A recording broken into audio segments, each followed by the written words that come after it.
Yo estuve viendo al hermano que compartió la semana pasada y compartió el tema de el obrero y la misión. Y sé que van a tener un tiempo, alguna semana más, para aprender acerca de las misiones y lo que la Escritura dice en cuanto a las misiones. Y en este caso, en esta mañana, nosotros vamos a hablar, o en esta tarde mejor dicho, acerca de la oración y las misiones. Nosotros creemos que la oración es un medio de gracia. ¿Qué significa esto? Que Dios nos provee de la oración para que podamos comunicarnos con Él, y Dios utiliza la oración también para suplir las necesidades de su pueblo. Vamos a ver que la obra misionera, o en este caso el alcance del Evangelio, necesita de obreros, necesita de personas que estén dispuestas a compartir el mensaje de salvación. Y la oración es un medio para poder llegar a esa meta. Vamos a ver después un pasaje en el Nuevo Testamento donde Jesús nos anima a orar, a interceder, a rogar. Acostumbramos o debemos estar acostumbrados a orar por nuestras necesidades, por las necesidades de otros, por la iglesia, pero muchas veces olvidamos de orar por la obra misionera y por aquellos que están sirviendo. Por eso, en esta mañana el tema es la oración y la misión. Vamos a abrir nuestras Biblias, si pasan la siguiente placa, en Romanos capítulo 10, versículo 14, en adelante. Mi hermano Haroldo lo introdujo y me puse feliz porque compartir un mismo pasaje habla de que Dios está guiando todo en la misma dirección. Y es un pasaje que realmente lo estuve leyendo muchísimo este último tiempo y tiene grandes verdades. Y me gustaría que pudiésemos meditar brevemente para comenzar este tiempo en este pasaje. Dice Romanos capítulo 9, capítulo 10, versículo 14 hacia el versículo 15, dice: ¿Cómo pues invocarán a aquel en el cual no han creído? ¿Y cómo creerán en aquel de quien no han oído? ¿Y cómo irán sin haber quien les predique? ¿Y cómo predicarán si no fueren enviados? Como está escrito: cuán hermosos son los pies de los que anuncian la paz, de los que anuncian buenas nuevas. Oramos en esta mañana. Querido Padre Celestial, te agradecemos, Dios, por el privilegio que nos das de abrir tu palabra. Pedimos, Señor, que a la luz de estos pasajes que vamos a considerar, tú puedas hablar a nuestro corazón, y también, Señor, como buen espejo, tú puedas también, Señor, confrontarnos con el estado espiritual de nuestra vida. Que podamos entender, Señor, que tu palabra es un libro de desafío, Señor, de corregir nuestro hábito de vida, Señor, nuestro estilo de vida. Y muchas veces, Señor, queremos ser indiferentes, Señor, o no queremos escuchar lo que tú tienes que decir. Pero todos aquí, Señor, necesitamos crecer, necesitamos ser parte de lo que tú quieres hacer en este mundo. Gracias, Señor, porque tú has levantado un testimonio aquí en Maipú, en esta iglesia, Señor, que quiere poner un énfasis, Señor, en la obra misionera. Señor, quiere poner un énfasis, Señor, en lo que está en tu corazón, de poder salvar a la humanidad a través de la persona de Jesucristo. Te pido, Padre, que tú bendigas este tiempo y que a la luz de estos textos, Señor, tú puedas ayudarnos a comprender, entender mejor tu palabra y poder, Señor, irnos de este lugar con un desafío claro de parte de ti. Que lo pedimos todo esto en el nombre de Jesús. Amén. Bien, aquí, en este pasaje, el apóstol Pablo está hablando de la necesidad del Evangelio por parte de la nación judía. Si vamos desde el versículo 1 en adelante, por ejemplo, leamos el versículo 1 solamente, dice: hermanos, ciertamente el anhelo de mi corazón y mi oración a Dios por Israel, dice, es para salvación. Pablo era misionero y tenía un corazón misionero, oraba por la salvación de su pueblo. Pero llegando al versículo número 12 y 13, dice: porque no hay diferencia entre judío y griego, pues el mismo que el Señor de todos es rico para con todos los que le invocan. El autor, en este caso el apóstol Pablo, habla del pueblo de Israel, pero extiende, en este caso, este principio hacia todo el mundo gentil. Y dice el versículo 13: porque todo aquel que invocare el nombre del Señor será salvo. No solamente Israel, sino que la propuesta de salvación es para todas las naciones.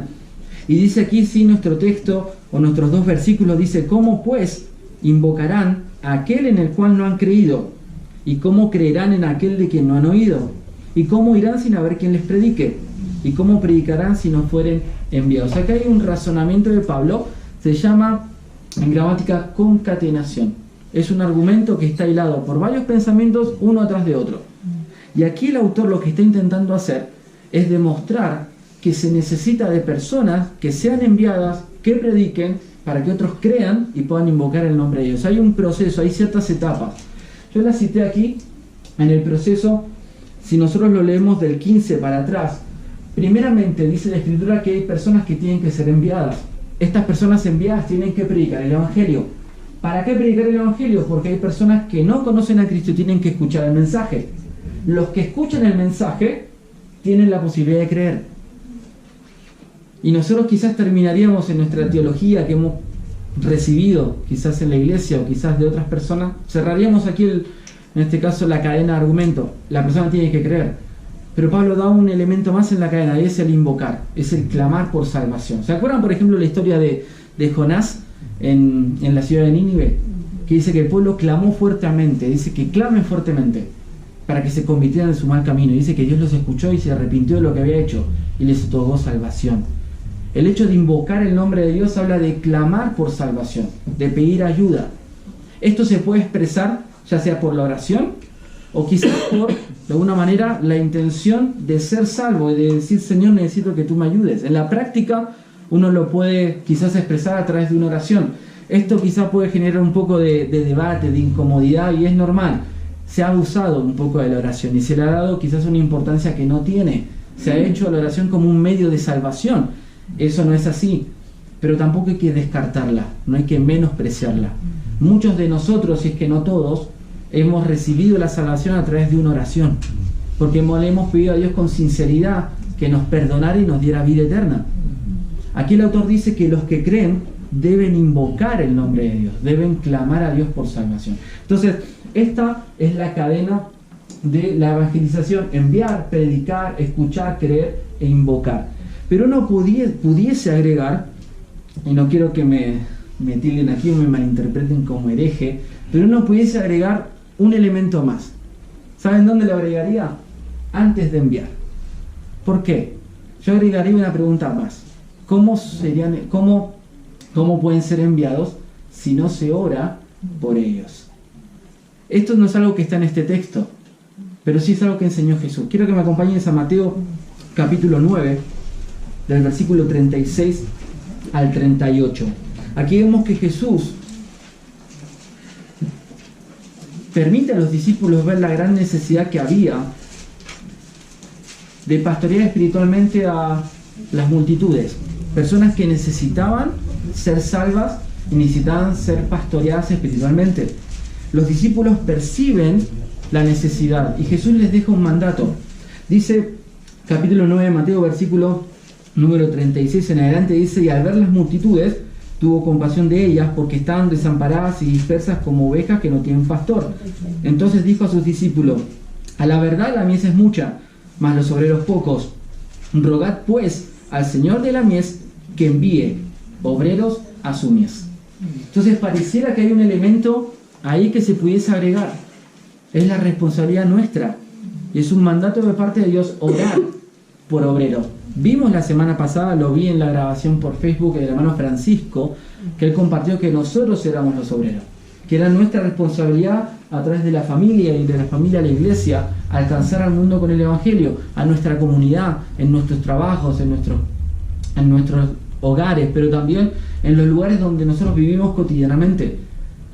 Es nuestra responsabilidad como obreros, pero también tenemos personas, obreros, o quizás, para que lo entendamos mejor, misioneros, que han dejado en este caso quizás su lugar y han ido quizás a otros lugares que necesitan no solamente apoyo, digo económico, emocional, sino también ayuda con más personas, más obreros. Decía, por ejemplo, el pastor Gonzalo que nuestro equipo es un equipo reducido, tenemos poca familia. Una de las grandes necesidades que nosotros tenemos como ministerios de personas, de familias que puedan integrarse para poder ser parte de la obra, y no es algo netamente nuestro.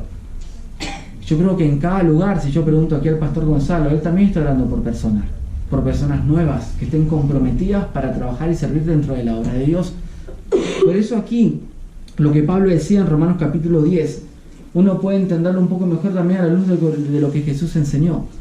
Dice: rogad pues al Señor de la mies que envíe obreros. Ahora, ¿cuál es la relación entre la oración y la misión? Es muy estrecha.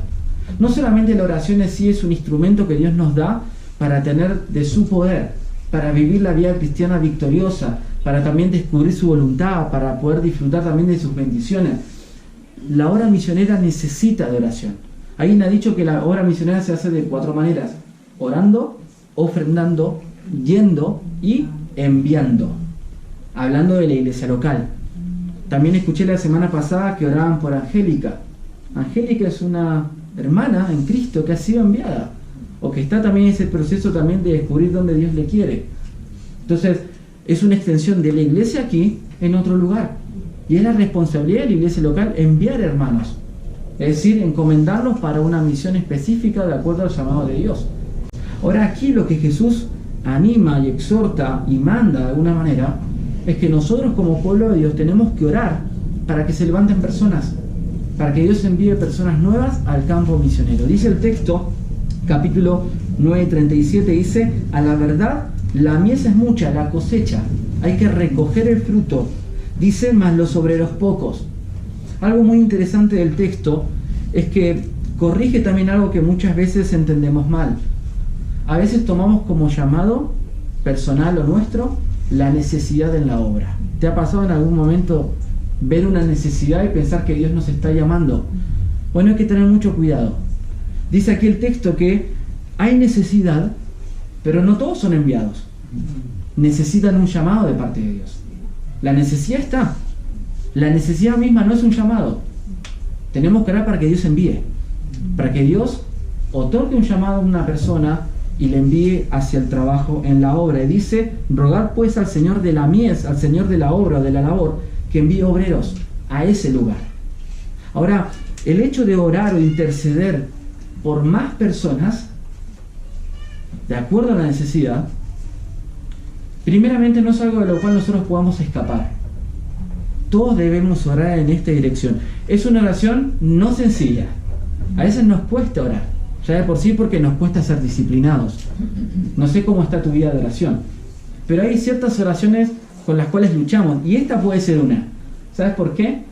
Porque podemos orar para que Dios levante personas y Dios envíe a otras personas, pero Dios puede inquietar nuestro propio corazón para suplir esa necesidad con nuestra propia vida, para enviarte a ti a la obra, para que a través de tu vida tú suplas ese lugar que está disponible en la obra.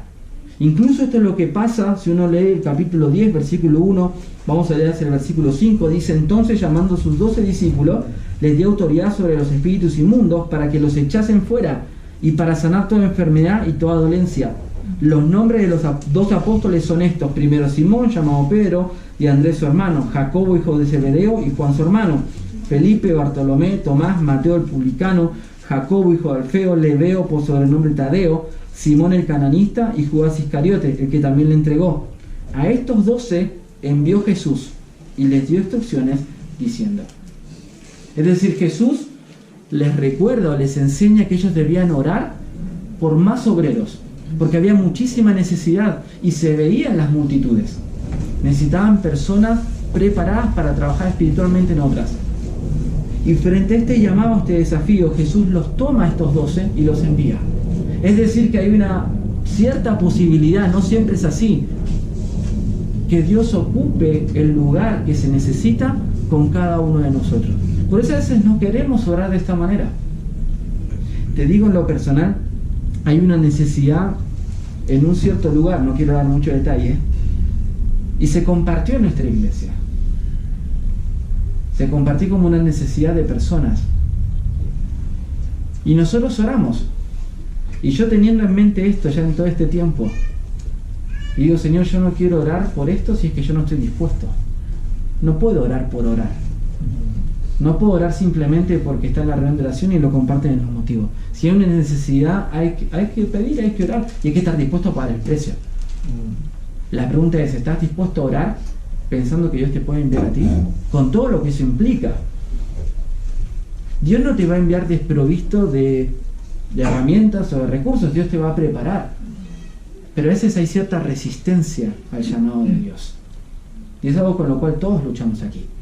¿Sabe que es muy interesante esta palabra enviar, que se traduce aquí en el versículo 38?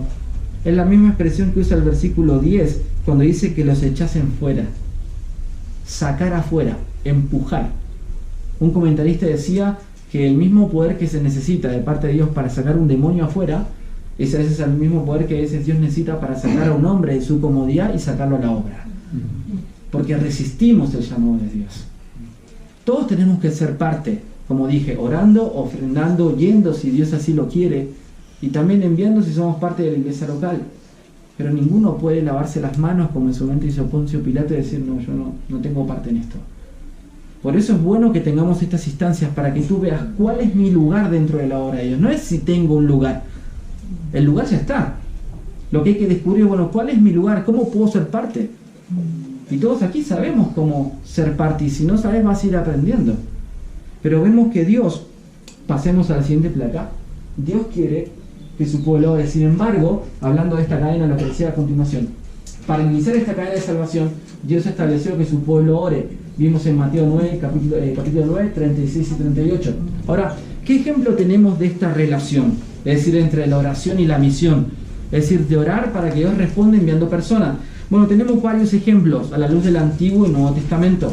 Pero vayamos, hay un libro en el Antiguo Testamento, el libro de Jueces, que es bien interesante porque hay una cierta metodología de Dios para trabajar con su pueblo y que se repite a lo largo del libro.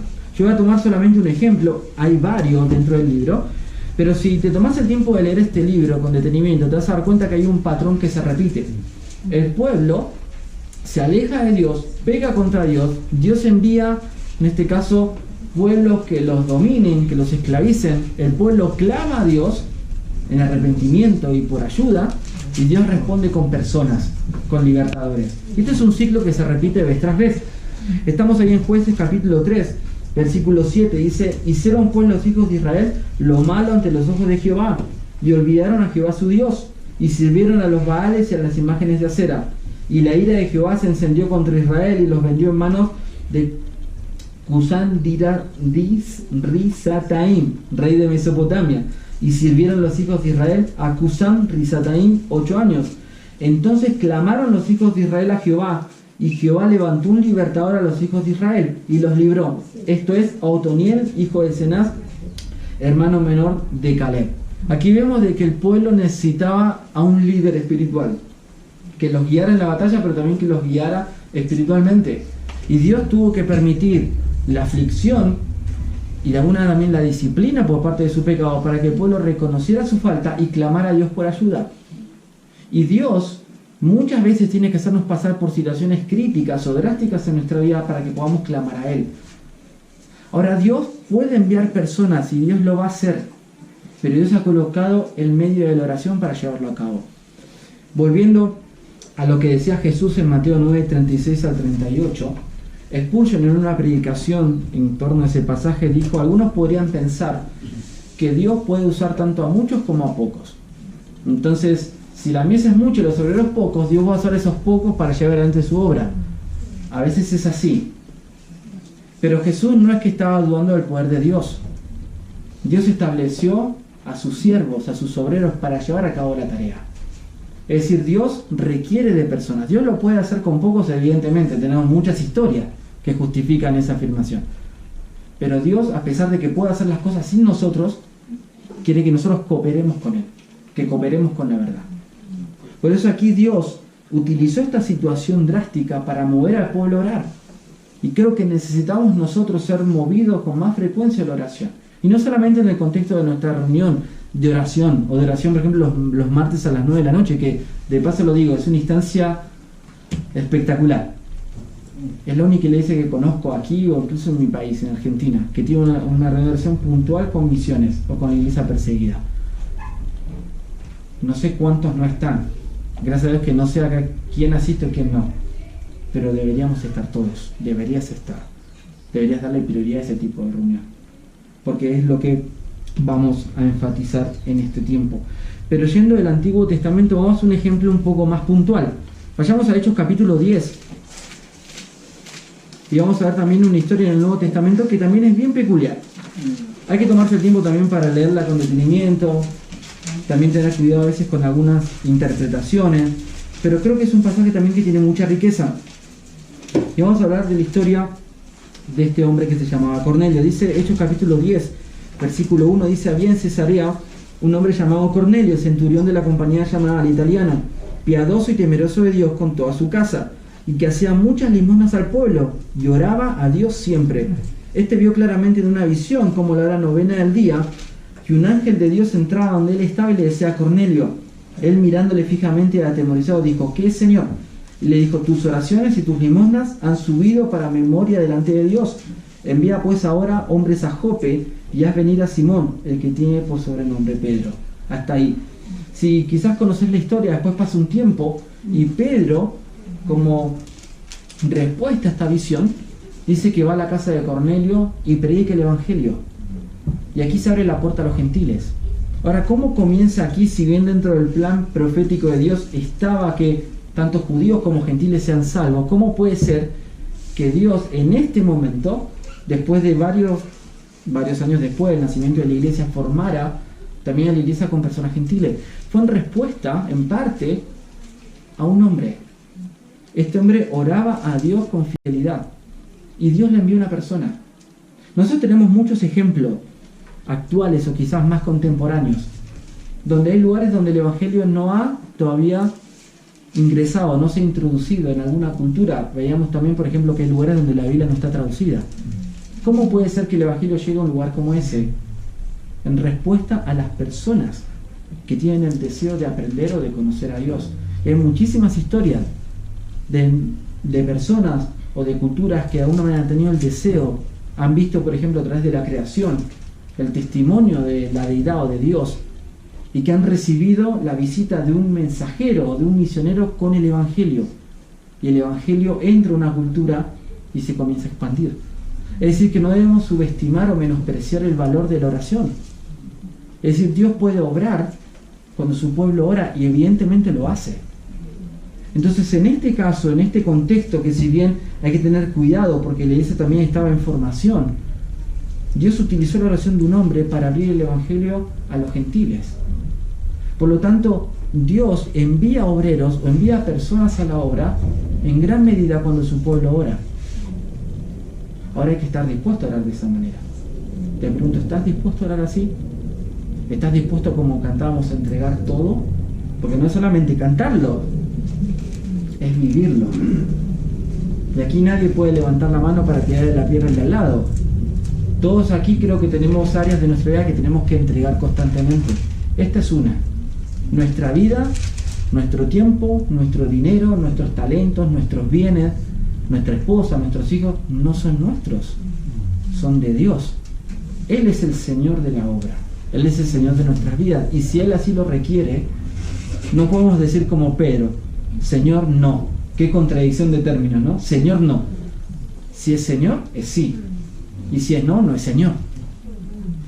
Entonces, debemos permitir que estas verdades de alguna manera vayan transformando nuestro corazón, vayan cambiando nuestra forma de pensar y también nuestra forma de ver la necesidad y la obra misionera. Tú puedes ser la respuesta de oración a una necesidad. Nosotros como iglesia podemos suplir las necesidades en la mies. Avancemos. Pero no solamente vamos a ver que la oración y la misión se relacionan, porque la oración es un medio por el cual Dios envía mensajeros, envía personas, sino que también la oración nuestra como iglesia, por personas que están en la obra, al menos se relacionan de tres formas. Esto es la luz del Nuevo Testamento. En primer lugar, para que los obreros o aquellos que están trabajando hablen con denuedo. O sea que no es fácil predicar el Evangelio. Recién veíamos en el video personas que están con una Biblia en una plaza y están al aire libre predicando el Evangelio, y no es algo sencillo. Nosotros, por ejemplo, cuando éramos alumnos con mi esposa, nosotros íbamos en un bus desde la propiedad de Paralelo Argentina hacia nuestra iglesia local, y a veces teníamos el desafío de predicar. Todavía me acuerdo el primer día que prediqué en un transporte público, y había predicado en mi iglesia, y había predicado en un mano a mano en la plaza, y había estado en un curso de evangelismo. Pero pararme en un transporte público y predicar el Evangelio con la Biblia, en este caso la Biblia de los Gedeones en la mano, para mí fue intimidante, fue difícil. Es más, no lo quería hacer. Éramos cuatro, íbamos a la misma iglesia. Y todos teníamos el mismo deseo de hacerlo. Vamos a predicar el Evangelio, porque claro, toda la semana habíamos escuchado la predicación de la palabra de Dios, y teníamos todos los conceptos aquí, y toda la doctrina. Tenemos que hacerlo, porque para eso estudiamos, para eso nos preparamos, para ir y salir. Si no lo hace ahí, no lo voy a hacer afuera, no lo voy a hacer en Chile, no lo voy a hacer en mi iglesia, lo tengo que hacer donde estoy. Luché muchísimo. Y lo hice, creo que incluso obligado. y oré y me aventuré. Y creo que fue la adrenalina más pura que sentí en mi vida. Fue tremendo, fue difícil. Dios nos ha llamado para eso a nosotros como familia, pero no significa que sea fácil. Vamos a ver que los apóstoles, vamos a ver en este caso más adelante la vida de Pedro, bajo muchísima presión, con personas que se oponían a la predicación del Evangelio, que les amenazaron públicamente, que podían enfrentar una pena, en este caso de prisión, por predicar o enseñar el nombre de Jesús. Y ellos tenían denuedo. Denuedo es predicar con poder, predicar con claridad y confrontando y siendo claro en cuanto a la predicación del Evangelio. Mira, vamos a ver lo que Pablo pedía en relación a su ministerio. Efesios capítulo 6, versículo 19. Pablo pedía a la iglesia, a los creyentes, y es algo que también nosotros debemos recordar, como por ejemplo la familia de David y Ana, ¿no? Se llaman, yo no los conozco, si los conozco no los recuerdo. Voy a anotarlos con Miriam. Pero una forma práctica también para orar por ellos es pedir por lo mismo que pedía Pablo. Mira lo que dice Pablo en Efesios capítulo 6, versículo 19. Dice, y por mí, dice Pablo, a fin de que al abrir mi boca me sea dada palabra para dar a conocer con denuedo el misterio del Evangelio. Pablo pedía a los hermanos que oraran por denuedo para él, para que él pueda hablar con poder, para que cuando se presentara la oportunidad, y ese es otro motivo que Pablo tenía por oportunidades, que cuando se presentara la ocasión, lo hiciera con poder, en dependencia del Espíritu Santo, y fuera claro, que no tuviese que negociar con el Evangelio. Nosotros recién vinimos en la Peñaflor, desde Puente Alto, y me llamó mucho la atención, subí un hombre, y quiero destacar un punto, no quiero juzgar, tengo que tener cuidado también de lo que digo, pero me llamó la atención una cierta frase que este hombre dijo, que después lo charlé con Miriam, y creo que hay que ajustar un poco lo que este hombre pensaba, o lo que le habían enseñado. Este hombre fue y comenzó a repartir pequeñas, no sé cómo se llama aquí en Chile, esos pequeños papelitos, pan diario, con versículos. Dijo que era cristiano, que estaba en un centro de rehabilitación, y contó un poco su vida, de que iba a entregar y que no iba a pedir dinero, pero si uno quería darle, que él le iba a entregar unos parchicuritas. Entonces nos repartió versículos, pero mientras repartía dijo algo muy interesante. Dijo, ¿sabe por qué yo hago esto? Porque no quiero ser gravoso usted. Dice, porque a la gente no le gusta que le prediquen, y yo no le voy a predicar. Este papelito es lo mismo, porque es la palabra de Dios. Dice, usted no se ofende, y para mí es más práctico. Yo dije, estaba contento al principio cuando dijeron que iban a repartir la palabra de Dios. Dije, qué pena. Ese hombre negoció con el Evangelio, porque no estuvo dispuesto a pagar el precio.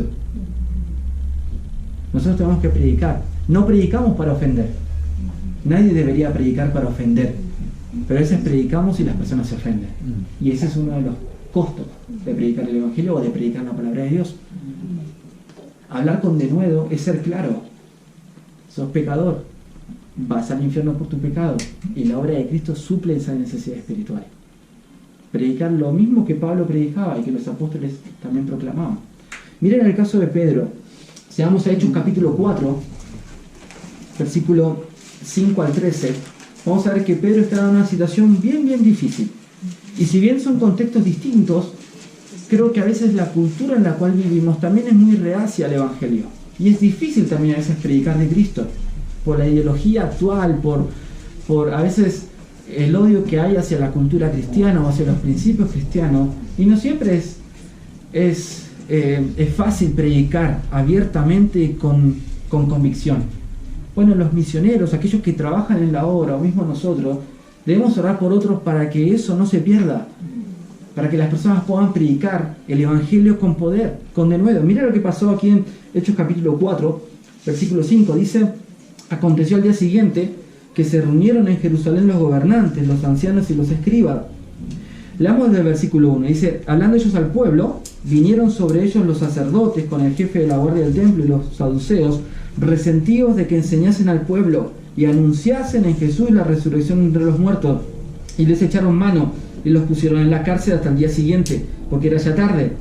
Pero muchos de los que habían oído la palabra creyeron, y el número de los varones era como de 5.000, Aconteció al día siguiente que se reunieron en Jerusalén los gobernantes, los ancianos y los escribas, y el sumo sacerdote Anás y Caifás, y Juan y Alejandro, y todos los que eran de la familia de los sumos sacerdotes. Y poniéndoles en medio les preguntaron: ¿con qué potestad o en qué nombre habéis hecho vosotros esto? La curación del capítulo 3. Entonces Pedro, lleno del Espíritu Santo, les dijo: gobernantes del pueblo y ancianos de Israel, puesto que hoy se nos interroga acerca del beneficio hecho a un hombre enfermo, de qué manera éste haya sido sanado, sea notorio a todos vosotros y a todo el pueblo de Israel, que en el nombre de Jesucristo de Nazaret, a quien vosotros crucificasteis y a quien Dios resucitó de los muertos, por él este hombre está en vuestra presencia sano. Este Jesús es la piedra reprobada por vosotros los edificadores, la cual ha venido a ser cabeza del ángulo. Y en ningún otro hay salvación, porque no hay otro nombre bajo el cielo dado a los hombres en que podamos ser salvos. Y mira que dice: entonces, viendo el denuedo de Pedro y de Juan, y sabiendo que eran hombres sin letras y del vulgo, se maravillaban y les reconocían que habían estado con Jesús. Qué increíble hubiese sido estar en una predicación como esta, predicar con poder. Y él no se amedrentó, él los confrontó: ustedes crucificaron al Mesías. Y dice: ustedes lo desecharon, para ustedes es la piedra reprobada. Los confrontó con su pecado y estableció un solo camino. Eso también es difícil. No es que hay muchos caminos, no hay muchas formas, hay un solo camino, y ese camino es Jesús, no hay otro. Y eso es algo que tampoco está de moda hoy. Hay muchos caminos, hay muchas formas, hay muchas religiones, pero la Biblia es cristocéntrica: Jesús y solo Jesús. Ahora, aquí vemos de que estos hombres se asombran porque conocían la preparación de Pedro. Sabían que no era un hombre que había sido enseñado en su momento en alguna escuela rabínica. Si bien habían estado con Jesús, no tenían la preparación que nosotros quizás hoy podemos tener. Eran hombres sencillos, eran trabajadores, pescadores, pero no se esperaba que un hombre como Pedro pudiese predicar de esa manera. Evidentemente se cumple lo que dice el versículo 8: estaba lleno del Espíritu Santo. Ahora, esto es lo que también debemos pedir. Debemos pedir que hoy personas se levanten y hagan esto, que prediquen de manera clara y con convicción el Evangelio. Eso es lo que la sociedad necesita. No necesita de psicología, no necesita de religión, necesita la predicación clara y precisa del Evangelio. Eso es lo que necesita el mundo. Y si podemos orar por David y por Ana y por otros misioneros, tenemos que pedir que prediquen así. No siempre se predica así. Hoy me pasó en la mañana, me hubiese gustado que ese hombre se parara y predicara el Evangelio, pero no lo hizo, por temor a las personas que estaban escuchando. Que no seamos así. Mira, vayamos en el mismo capítulo 4, versículo 29. Esto también es algo que a mí me encanta y me desafía muchísimo. Dice, después que los ponen en libertad, es el versículo 23. Dice el versículo 29: y ahora, Señor, mira sus amenazas y concede a tus siervos que con todo denuedo hablen tu palabra. Qué oración increíble. Yo tengo que orar más seguido así, porque yo veo mi propia vida y a veces veo: Señor, no estoy predicando con denuedo. Necesito predicar lo que tu palabra dice, y solamente lo que tu palabra dice. La palabra de Dios tiene poder. Es lo único que Dios dejó en nuestras manos para transformar personas. No hay otro instrumento. En cuanto nos aboquemos a usar la palabra de Dios, va a haber bendición. Pero cuando la palabra de Dios no es predicada mis propias ideas, mis propias experiencias, mis propios pensamientos, Dios no va a bendecir. Dios va a bendecir la predicación de su palabra. Y creo que necesitamos esto. En este contexto había amenazas, no era fácil. Y hoy en día, creo que ustedes lo pueden decir mejor que yo, ¿es fácil predicar al aire libre aquí en Chile? Si vamos un poco más al centro, yo fui hace poco donde fue el estallido social, donde hay una plaza, no sé, alguien me dice cómo se llama, Plaza de Armas, no sé, Plaza de Armas, es una plaza donde hay una foto famosa, una persona con una bandera mapuche. Esa zona, Plaza Italia, esa zona está totalmente destruida. ¿Te animarías a predicar en un ambiente hostil como ese? A mí me costaría. Lo reconozco. Dios tiene que seguir trabajando en mí. Y es necesario que nosotros tengamos más compromiso. Pero orar para que los que están en la obra puedan tener este perfil. El de Pedro, el de Pablo y el de otros grandes hombres que hicieron lo mismo. Predicar sin negociar el Evangelio. Sin predicar sin negociar los principios bíblicos. Pero avancemos, también debemos orar, la siguiente, orar para que los obreros,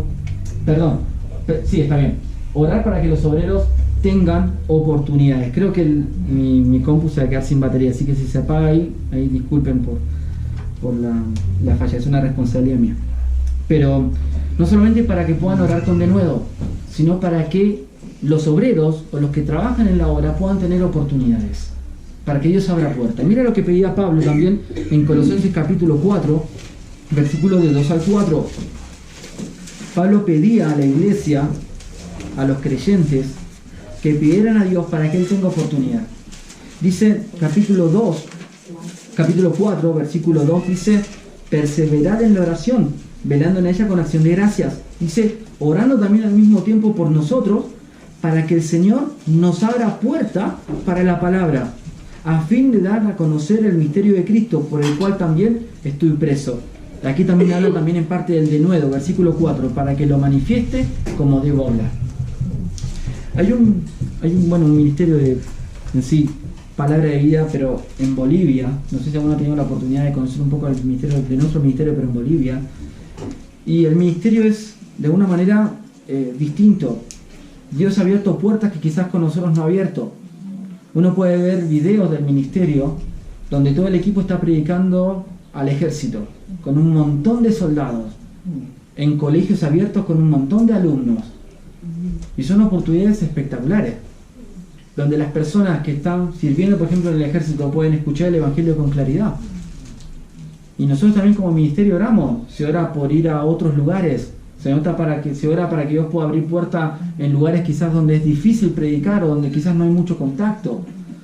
Aquí en Chile, por ejemplo, yo aprendí el concepto de capellán, que son los que trabajan en las cárceles. Y a veces un capellán que conoce al Señor puede abrir la puerta para trabajar con personas que están privadas de su libertad. Y vemos que el campo es muy extenso.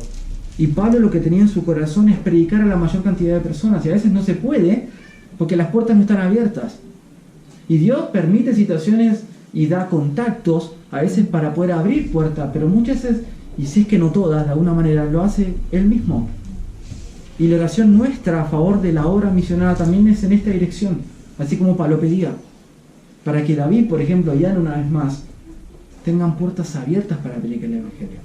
Mira, si me acompañas a Hechos capítulo 17, versículos 16 a 23, vamos a ver que Pablo aquí tuvo la oportunidad de predicar, y no fue fácil, pero él de alguna manera vio una puerta abierta de parte de Dios, estaba también preparado.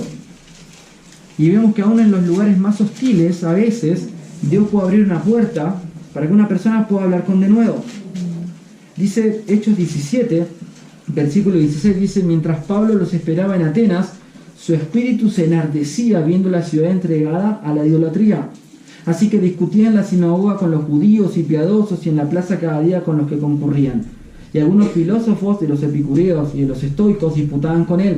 Y unos decían, ¿qué querrá decir este palabrero? Y otros, parece que es predicador de nuevos dioses, porque les predicaba el Evangelio de Jesús y de la resurrección. Y tomándole, le trajeron al Areópago, diciendo, ¿podremos saber qué es esta nueva enseñanza de que hablas? Pues traes a nuestros oídos cosas extrañas.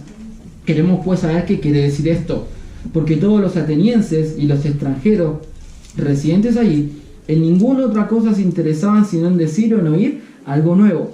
Entonces Pablo, puesto en pie en medio del Areópago, dijo, varones atenienses, en todo observo que sois muy religiosos, porque pasando y mirando vuestros santuarios, hallé también un altar en el cual estaba esta inscripción, al Dios no conocido, al que vosotros adoráis, pues, sin conocerle, es a quien yo os anuncio.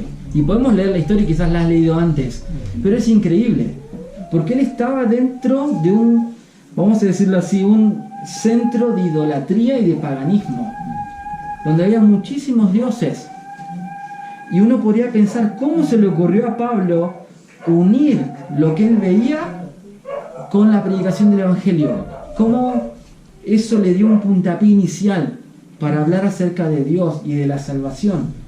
Obviamente esta oportunidad se la abrió el Espíritu Santo, no fue la capacidad pura de Pablo, pero él aprovechó esa puerta para predicar el Evangelio en un lugar hostil, difícil de predicar. Hace un tiempo atrás, hace unos años, nosotros estando en el Instituto Bíblico, a mí me tocó estar de jefe de lo que se conoce como UME, Unión Misionera Estudiantil. Son grupos de oración por países. Yo escogí Chile. Estaba en mi tercer año y estaba a cargo del grupo de alumnos que orábamos por Chile cada semana. Y recibíamos a veces algunos informes, ya sea de palabra de vida, como algunos misioneros en Chile, y orábamos. Y tuvimos un contacto con una iglesia en Iquique, quizás la conoce Gonzalo. En su momento estaba el pastor Alejandro Armijo, que ahora está en Rancagua.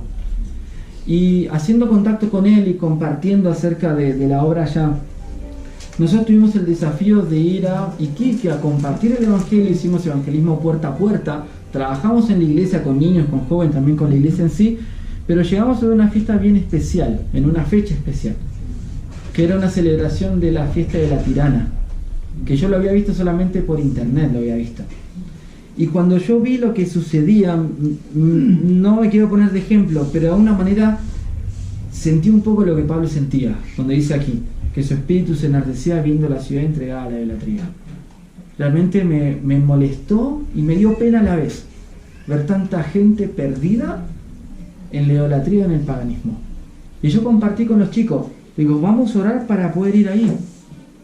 Y el grupo lo tomó como algo personal y dijo, vamos a orar para ir a la ciudad y vamos a orar para ir a ese lugar. El cuento corto, fuimos a Iquique, estuvimos en la iglesia, fuimos a ese lugar.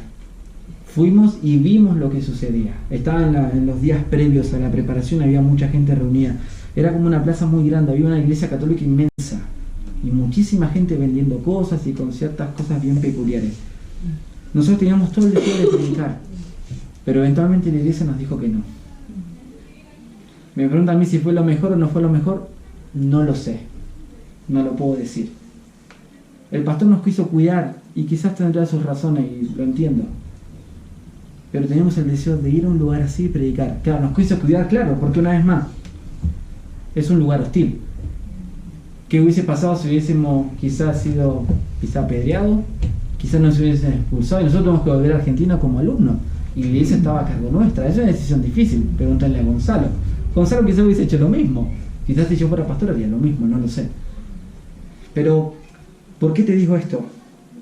Porque hay ciertos lugares o ciertas esferas o lugares donde es difícil predicar. Y tenemos que pedirle que Dios nos abra puertas.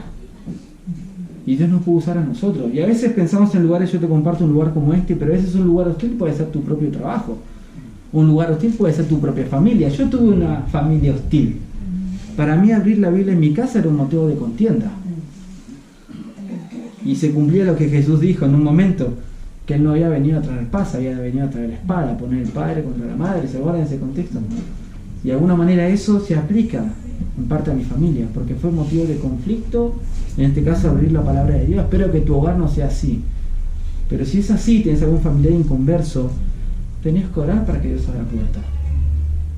Incluso tenés que orar para personas que están dedicadas a la obra de Dios y que están quizás en otros lugares. Ustedes tienen misioneros por los cuales están orando. Orá para que Dios le abra puertas, para que cada semana, cada día, en alguna conversación, en algún lugar, tengamos puertas para predicar el Evangelio. Pero finalmente, no quiero tomar más tiempo, creo que me estoy yendo un poco en el tiempo. La última y terminamos. ¿Por qué debemos orar por la obra misionera? ¿Cuál es la relación? Para que la predicación del Evangelio se extienda y produzca salvación. Quiero que me acompañes a 2 Tesalonicenses, capítulo 3, versículo 1 y versículo 2. Otro motivo de oración que el apóstol Pablo tenía en cuanto a su ministerio y que también nos ayuda a nosotros a entender cuál es la necesidad de aquellos que están trabajando en la obra, que están en la obra misionera. Dice 2 Tesalonicenses, capítulo 3, versículo 1 y 2, dice, creo que lo han visto, ¿no, pastor? ¿Este pasaje lo han visto? Lo han visto. 2 Tesalonicenses 3, del 1 al 2, dice, por lo demás, hermanos, orad por nosotros, para que la palabra del Señor corra y sea glorificada, así como lo fue entre vosotros. Aquí tenemos un motivo más de oración de Pablo en cuanto a su ministerio, en cuanto a la obra misionera, y es para que la predicación del Evangelio, en sí la predicación de la palabra de Dios, dice que corra, que se extienda. La expresión es que se difunda. Veamos un ejemplo de esto en la primera carta, 1 Tesalonicenses capítulo 1, versículo 6 al 8. Dice, y vosotros vinisteis a ser imitadores de nosotros y del Señor, recibiendo la palabra en medio de gran tribulación, con gozo del Espíritu Santo, de tal manera que habéis sido ejemplo a todos los de Macedonia y de Acaya que han creído, porque partiendo de vosotros ha sido divulgada la palabra del Señor, no solo en Macedonia y Acaya, sino que también en todo lugar vuestra fe en Dios se ha extendido, de modo que nosotros no tenemos necesidad de hablar nada, porque ellos mismos cuentan de nosotros la manera en que nos recibisteis, y después habla de la conversión de estos hermanos.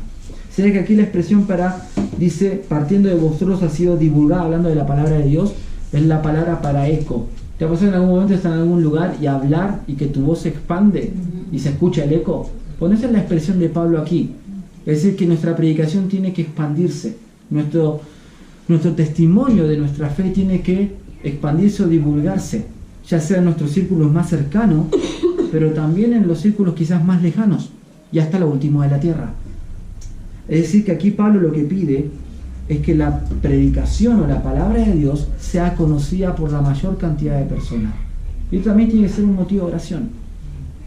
Tiene que ser un motivo de oración para que la obra de Dios crezca y el Evangelio sea conocido. Pero también hay una expresión que dice ahí, 2 Tesalonicenses capítulo 3, versículo número 1, dice, para que corra y sea glorificada. ¿Sabes cuándo la palabra de Dios es glorificada? No solamente cuando es predicada, sino cuando la palabra de Dios también produce salvación. Porque dice el texto al final, así como lo fue entre vosotros. Recibirla, como dice Pablo, dice en la primera carta, que cuando ellos le predicaron, cuando Pablo predicó al grupo en Tesalónica, recibieron la palabra no como palabra de hombre, sino como es en verdad la palabra de Dios, la cual actúa poderosamente en vosotros. Entonces, es decir, cuando la palabra es predicada, pero también es recibida y es creída, Dios es glorificado. Por eso tenemos que orar para que la palabra de Dios crezca, es decir, en su expansión o en su divulgación, pero también para que a la luz de esta predicación la gente se salve, para que las personas crean, se arrepientan y finalmente, como decía Romanos 10, invoquen el nombre de Jehová, el nombre de Cristo. Entonces, podemos ser parte de la obra misionera orando por personas que están trabajando en la obra, orando en esta dirección, que es lo que Pablo pedía. Pablo pedía que la iglesia la acompañara, que fuera una extensión de su ministerio. Podemos orar también de forma más general. Hay necesidades económicas, hay necesidades emocionales, necesidades también físicas. Es decir, tenemos que sostener a aquellos que están trabajando, incluso aquí en medio nuestro. Alguien lo relacionó con la figura de un pozo y una soga. ¿Vieron cuando en su momento había que sacar agua de un pozo? Yo lo más cerca de eso que conocí era la casa de mi abuelo, que vivía como más retirado hacia el campo. No sé cómo se llama aquí, pero era como una pequeña bomba que yo tenía que hacer así. Un pozo también, ¿no? Me imagino, pero bueno. Yo me hacía referencia no tanto a un pozo así, que creo que es un poco más moderno eso, donde había que quizás bajar con una soga, quizás bajar un balde, por ejemplo. ¿No? Ya. Entonces, cuando uno de alguna manera decide, como decía Jesús, trabajar en la mies, trabajar en la labor, en la cosecha, trabajar en la obra que Dios está haciendo en el mundo, tiene que dejar atrás muchísimas cosas. Yo tuve que dejar algunas cosas. Mi esposa tuvo que dejar más. No todos están llamados a eso. Todos tenemos que ser parte de la gran comisión, pero no todos tienen que dejar su familia. No todos tienen que dejar sus trabajos. Si todos saliéramos afuera, ¿quién predica, no? En los lugares donde nosotros estamos. Somos un cuerpo y tenemos diferentes dones, tenemos diferentes llamados. No todos estamos obligados a el llamado quizás romántico, que quizás a veces conocemos como David Livingstone, John Mueller, entre otros grandes héroes de la fe. Pero el llamado que nosotros tenemos específico de parte de Dios lo tenemos que hacer, lo tenemos que vivir. Pero ¿a qué me quería ir en esto? Que nosotros como iglesia, todos aquí tenemos la responsabilidad de orar, de sostener la soga de aquel que ha decidido ir a predicar el Evangelio o ser parte quizás en la obra misionera, dejando y yendo a otro lugar, o quizás dedicando todo su tiempo para llevar a cabo esa tarea, porque la iglesia necesita orar y la obra misionera necesita que se ore por ella. Hay muchísima necesidad, y si pudiese destacar una oración que necesitamos repasar, recordar, reiterar, es la oración por nuevas personas. Creo que esa es la necesidad más grande. A veces no se puede hacer más en la obra de Dios porque no hay personas dispuestas. Gracias a Dios que aquí yo no los conozco a todos. Y si los conozco no voy a decir esto por ninguno en particular. Pero quizás estás hace mucho tiempo aquí. Has recibido durante mucho tiempo alimento espiritual. Y quizás no estás sensible a ser parte de la obra de Dios. Como pasa en toda iglesia. Quizás son muchos, pero son solo un puñado de hombres y mujeres los que trabajan. Eso no debería ser así. Todos deberíamos trabajar. No es un llamado para el pastor Gonzalo, no es un llamado para el hermano Pablo o entre otros. Es un llamado para todos. Y si orás por eso, tenés que estar dispuesto a que Dios te diga, bueno, ve tú. Y responder como decía Isaías, ¿se acuerdan? Isaías capítulo 6, versículo 8. Dice, ¿a quién enviaré? ¿Y quién irá por nosotros? ¿Qué dijo Isaías? Heme aquí, envíame a mí. Es difícil, pero es lo correcto. Es lo que nosotros debemos hacer. Oramos.